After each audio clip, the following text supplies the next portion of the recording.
ప్రియమైన స్నేహితులారా, యేసుక్రీస్తు వారి ఘనమైన నామములో మీకు వందనాలు తెలియజేస్తా ఉన్నాను.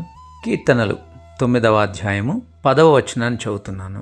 యెహోవా, నిన్ను ఆశ్రయించు వారిని నీవు విడిచిపెట్టువాడవు కావు, కావున నీ నామమెరిగిన వారు నిన్ను నమ్ముకుందురు.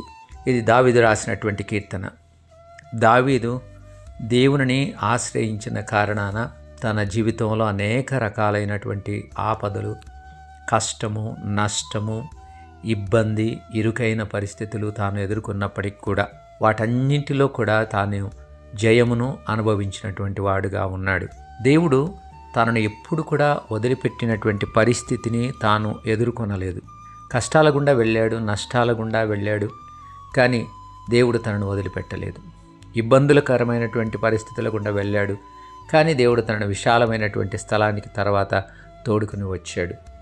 అనేక రకాలైనటువంటి బాధలు ఆయన ఎదుర్కొన్నాడు, కానీ ఆ బాధలన్నింటిలో నుండి, శ్రమలన్నింటిలో నుండి దేవుడు ఆయన్ని విడిపించాడు. కాబట్టి దావీదు చాలా స్పష్టంగా చెప్పగలుగుతా ఉన్నాడు, నిన్ను ఆశ్రయించు వారిని నీవు విడిచిపెట్టువాడవు కావు, కావున నీ నామమెరిగిన వారు నిన్ను నమ్ముకుందరు.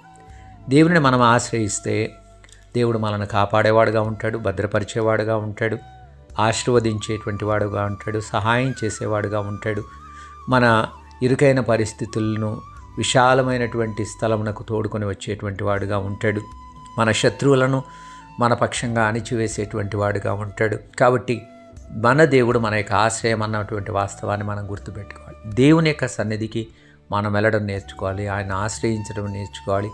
You have to run to him, అనగా దేవుని ఎద్దుకు మనం పరిగెత్తి రావాలి. ఆయన యొక్క నామాన్ని మనం నమ్ముకోవాలి, ఆయన యందు మనం విశ్వాసం ఉంచాలి. దేవుడు నన్ను కాపాడగలిగినటువంటి వాడు, నన్ను భద్రపరచగలిగిన వాడు, నన్ను ఉన్నతికి తీసుకుని వచ్చేటువంటి వాడు, నన్ను విడిపించగలిగినటువంటి వాడు, నన్ను రక్షించగలిగినటువంటి వాడు, నాకు సహాయం చేయగలిగిన వాడు అన్న విషయాన్ని ఎప్పుడు కూడా మనం మర్చిపోకూడదు.